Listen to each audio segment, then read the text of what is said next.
welcome back to the podcast. If you're like me, you have a hard time slowing down. So today I've brought Kayla Nettleton for a discussion on how do we start slowing down because it doesn't feel good and I don't want to. But Kayla, you're going to tell us why we need to. Welcome to the Balance Code Podcast, a place for high achievers to step outside the hamster wheel of day-to-day life and start learning tools for more balance. I'm your host, Katie Russler, and I will be guiding you on this journey of discovering your balance code. So welcome to the podcast, Kayla. Thank you for being here.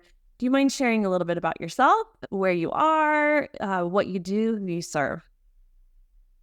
Yeah, thank you for having me. And yes, of course. So again, I'm Kayla Nettleton. I'm actually a licensed therapist based in Texas, a small town called Del Rio, Texas, right on the border of Mexico. And my practice, because I'm in a rural area, it's actually completely virtual. So if you are in the state of Texas, feel free to reach out if you think we'd be a good match. I also work with therapists to create a community of therapists where they are able to collaborate, network in a safe environment, connecting with other counselors and therapists. And yeah, so that's a little bit about me. I consider myself a recovering perfectionist and people pleaser. So when I stumbled upon your podcast, I was like, oh, this is right up my alley. I feel like we should do like a little dance together. Like, yeah, girl, we're making it better. We're not people pleasing anymore. Right? Recovery doesn't mean it's gone. Recovery means we're working on it. So, okay, I'm excited to talk with a fellow therapist and to really dive in. But I love that you're multi-passionate in not only helping your clients, but a fellow therapist and connecting. So, let's start with not how do we slow down, but why do we need to slow down? Start with that. Mm-hmm. Yeah, I think that's a great place to start. And I was even going to make the suggestion if we couldn't get there. Yeah, so why slow down? So when we slow down, we allow ourselves to listen to the messages that our bodies are trying to send us. And the reason that's important is for many of us who are high achievers and used to just going on to the next goal, going on to the next achievement. We've never or hardly ever allowed ourselves to slow down and think about what we need as people to be able to continue making those goals. Instead, a lot of the times we have just pushed everything aside, like, no, I can't think about it.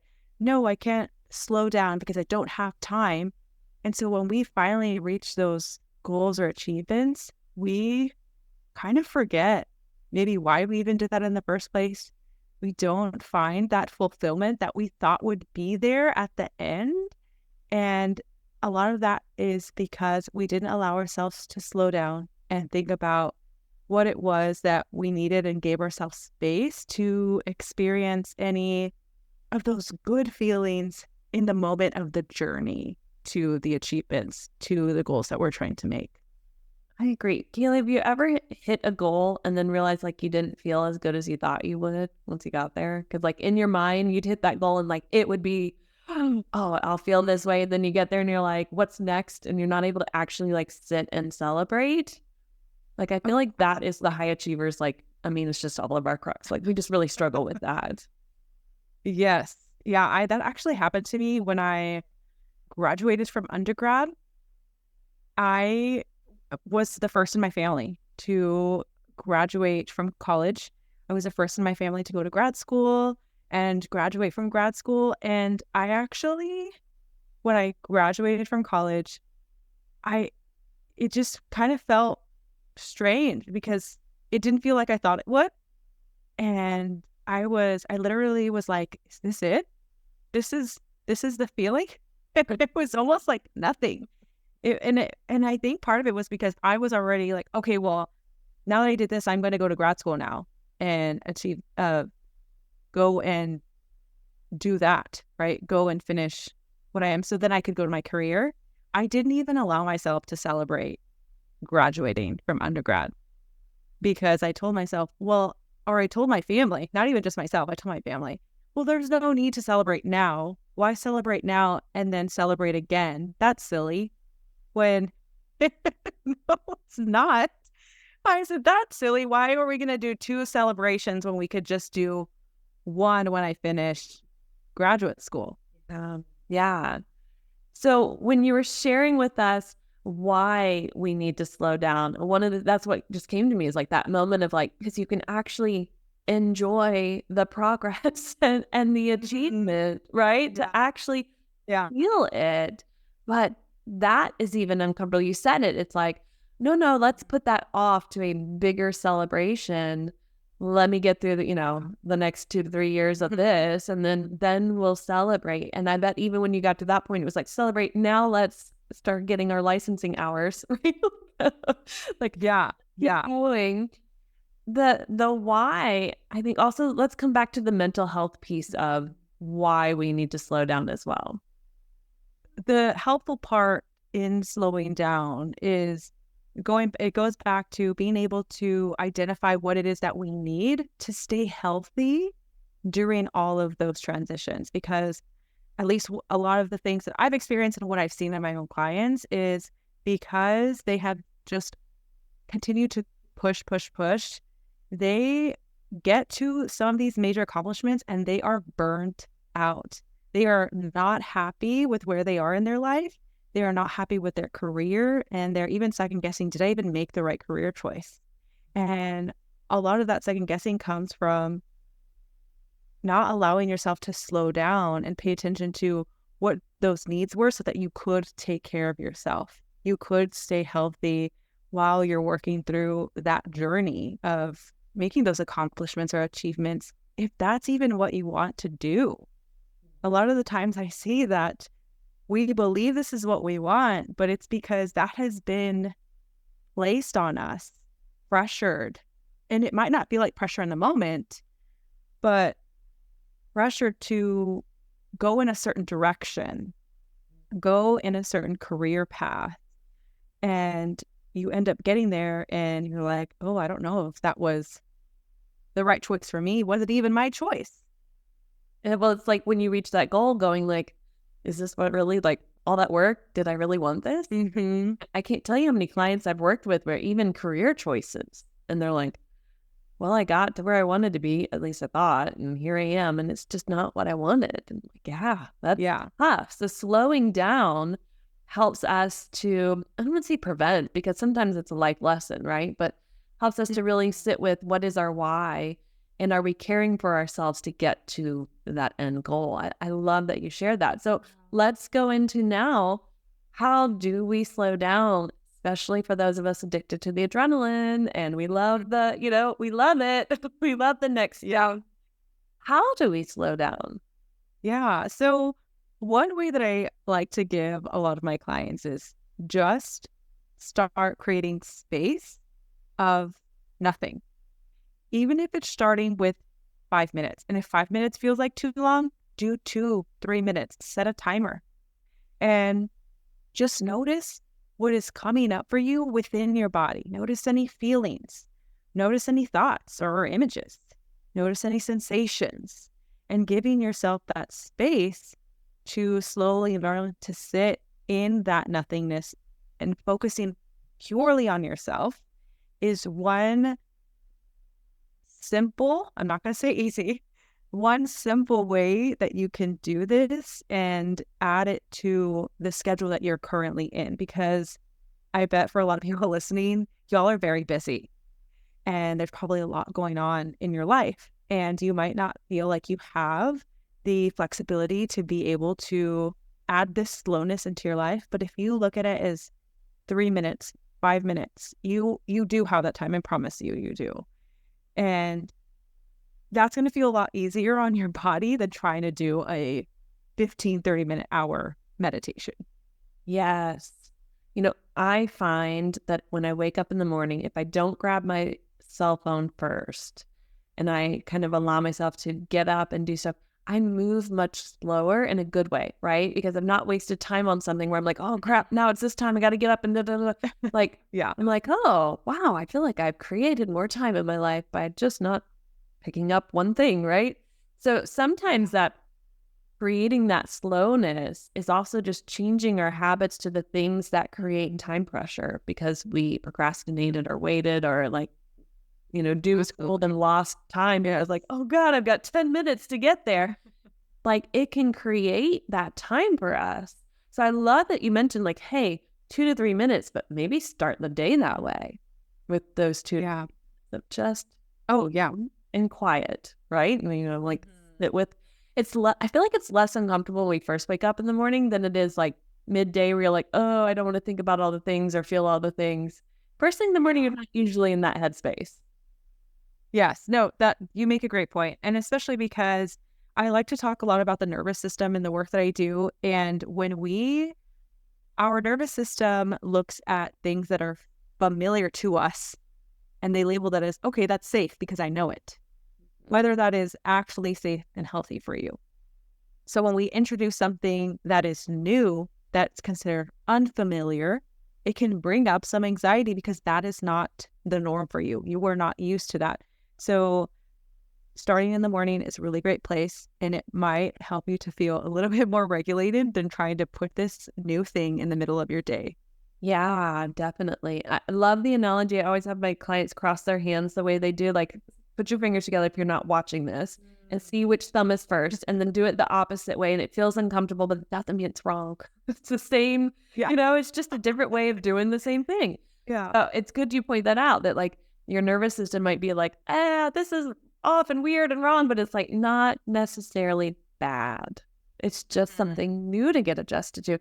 Talk to us a little bit more about how our nervous system is going to come into play and how we slow down.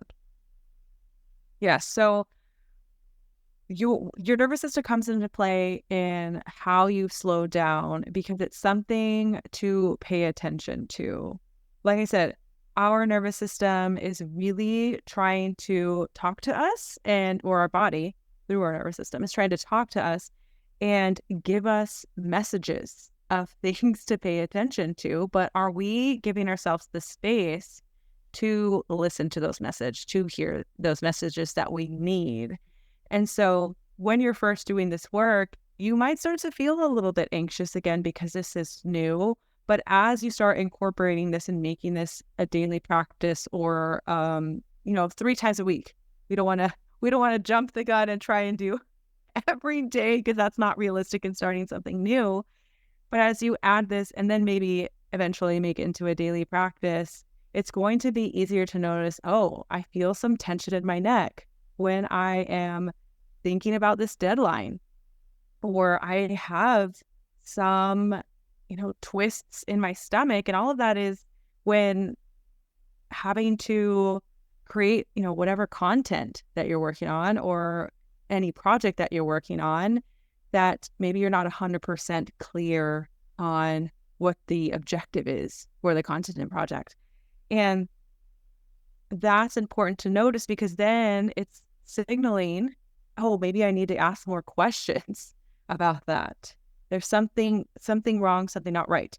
And so our nervous system is giving signals to our body from our brain.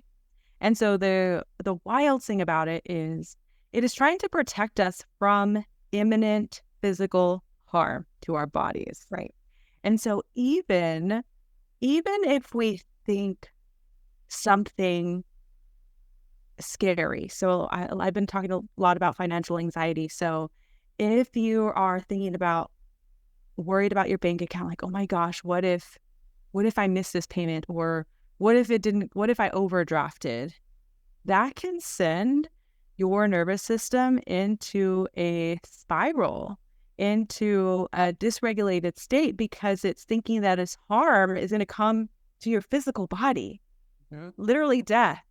And so that's just shows the power of our mind. Yep. And what can happen when we're just thinking these things.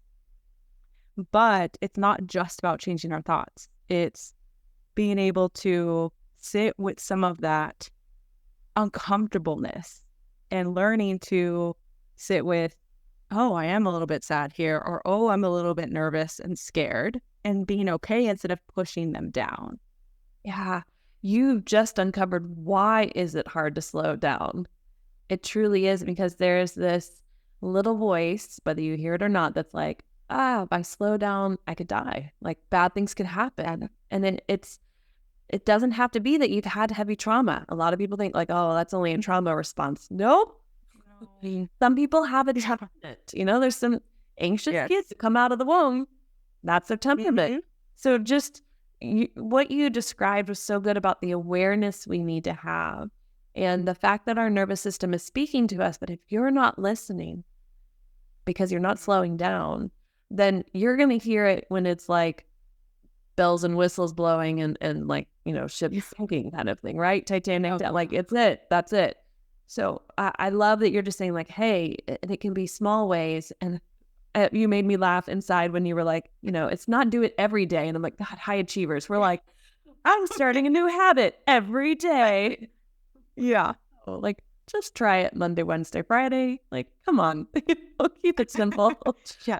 But we're Not like, about mastering this the first time around. yeah, we're like, get our tracker out. We're like, alarm on our phone to remind us. Oh, God love us. We're, but it is so important and to listen to your nervous system. And I love how you describe that. It is trying to keep us alive and safe, but it's kind of wonky. If a better word, I don't know, but it's wonky and it's like, this looks bad too. You should watch out. And it's just being quiet and slowing down and feeling your feelings. And as you know, as a therapist, that can be some of the hardest things that we do is just to sit with how we actually feel. And when it comes to, you mentioned when you reach that goal and you're kind of like, well, I don't know how I feel. Like, did I even want this? Is this what I like? I want to achieve this, or what's next? That's uncomfortable feelings. That's uncomfortable feelings. So why not plan the next educational track and the next thing we need to do and the next, and go like, oh. You have such great points. Any other last tips in helping us understand how we can better slow down in our lives? Or let's actually bring in, let's say you're in a family or in a relationship where you have other people around you who have a hard time slowing down. How do we start to promote that in our homes? Mm-hmm. Yes. I'm glad that you brought that up because I was just thinking about, we didn't necessarily talk about how or ways. So we, talked about how to slow down, but how are ways to then incorporate that in regulate in our nervous system. And so the benefits of learning different nervous system regulating techniques, and there is so many of them.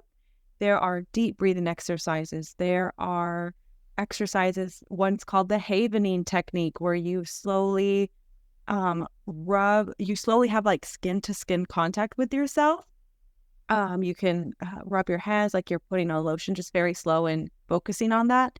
You can even look this up and see videos, but there are so many different nervous system regulating techniques, and it's just about finding the ones that work best for you, because what we want is to be able to signal safety for our nervous system so that we can then change some of those thoughts and help us to see, okay, we are safe. This is just very uncomfortable for me right now.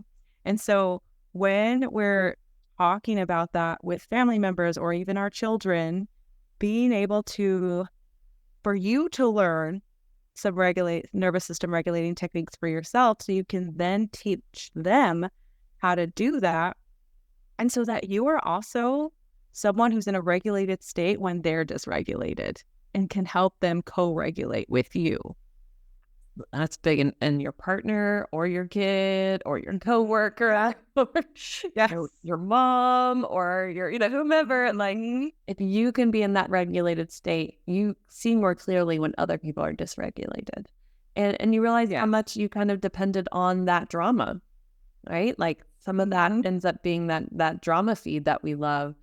So you mentioned researching some techniques and things. Do you have any particular ones that you'd like to refer people to? Is there any particular, like I love like tapping, the EFT tapping. You can find a bazillion and one YouTube. Yes. But like, what are the things you love to go to? Like, what's your go-to recommendations? For myself, Gabby Bernstein has a lot of different regulating techniques on her YouTube channel. If you search me on YouTube, I have 4 or 5 videos on there that guide you through some nervous system regulating techniques. Havening is the one I had talked about. There is a have your back exercise that I walk you through. a relaxed jaw exercise. And there's one more that I'm missing. But even just searching or mindful meditations in YouTube, those are really great for whatever specific thing that you're struggling with in that moment. I used to search guided meditation for anxiety. And there was one from, I believe it's called Goodful, that would pop up. And so that was actually like one of the first ones that I had started with, 3-4 years ago, just listening to as I was in my own journey through this.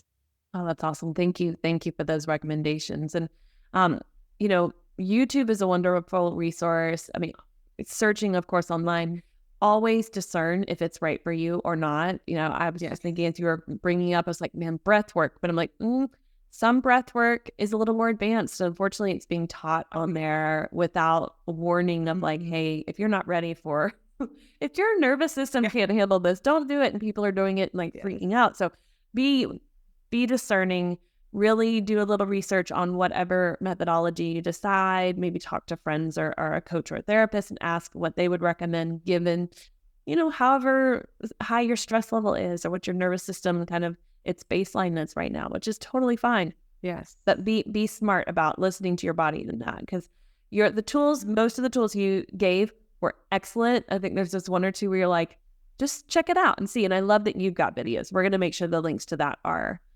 below, because I want them in the show notes to be able to click on it and go and try it. I was like, let me start doing a hand massage. I'd love Yeah. And if you have I don't have sleep. So even just slowly bringing down your arms and just noticing that sensation, or just lining your lips, because you have so many nerve endings on your lips, really slow, and just focusing your attention on how that feels for you.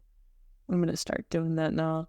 Okay, guys, when you see videos of me doing this, you'll know it's because of Kayla. Kayla taught me. Kayla, thank you so much for being here and letting me interview you. If people do want to connect with you, where can they find you? Where are you on social media? Or obviously we'll have your YouTube videos, but what else?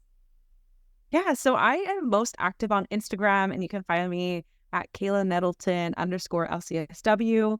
My website is also KaylaNettleton.com, along with my email address, Kayla@KaylaNettleton.com. So, yeah. Okay, well, that'll be hyperlinked below. Super easy to connect to. Again, Kayla, thank you so much for your thoughts and the analogies and examples you gave. Really helpful in helping us understand how we can start to slow down, and yes, why it's important, and the value in it. I really appreciate that. Yes, and thank you for having me. And dear listener, here's to finding our balance code. Thank you for listening to today's episode. I hope you enjoyed it.